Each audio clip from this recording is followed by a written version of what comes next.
Steve Kim for UCN Live here with trainer Freddie Roach. You're going to be a busy man pretty soon. Miguel Cotto is getting prepared for Saul Alvarez. Now, I remember we talked last December, and you thought, even though most people are seeing this as a 50-50 fight, you think you have the decided advantage in this fight, don't you? Yes, I think we have the experience.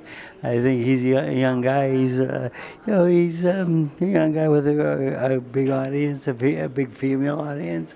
He's a little bit of a playboy.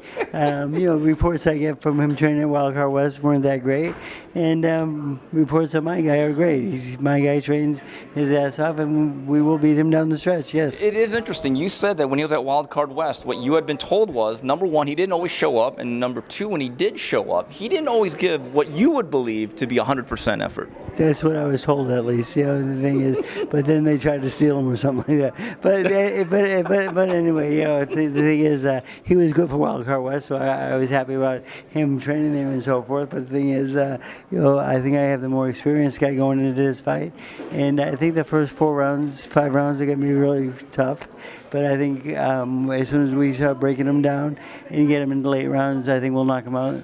Stylistically, would you say that he's a very simple, fundamental, basic fighter, and that makes him in many respects, not only say easy, but there's not a lot of things you have to prepare for that are out of the ordinary? No, he's just like, he's got a reach advantage, and he's got a pretty good right hand. And but the thing is, he doesn't know the finer points, and I think when Miguel gets inside on him, he's going to tear him up, tear the body up, and I think that's a huge advantage for us. One of the things that has been successful against Miguel Cotto has been sheer activity, at least in the past.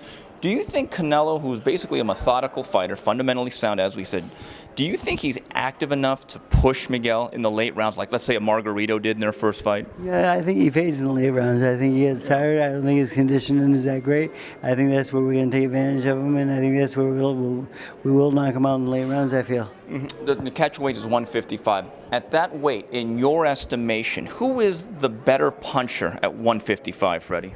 I really haven't thought about that, because catch weights I don't really care for, but it's part of boxing at this point in my life. But the thing is, that's Gabby's job to get the best deal for his fighter.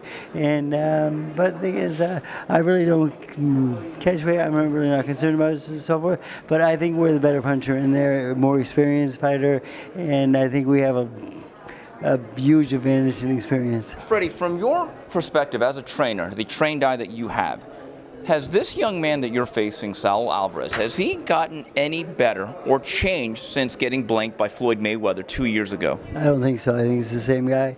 He looked good in his last fight, but again, it was a mediocre opponent. And then they said my guy was mediocre too, but my guy was a 2-time world champion. But so the thing is, what I like about this fight, though, a rivalry between Puerto Rico, Mexico. Mm-hmm. I mean, as a young kid, I used to see this rivalry. It's a great rivalry, and the fans are going to have a lot of fun.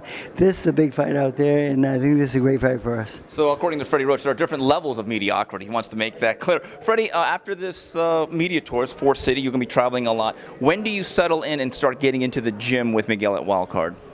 We started this morning, and we had a good workout, and we will train probably every day on the press tour, but the thing is, next Monday he'll be back in the gym for good. All right, this is Freddie Roach, Steve Kim for UCN Live.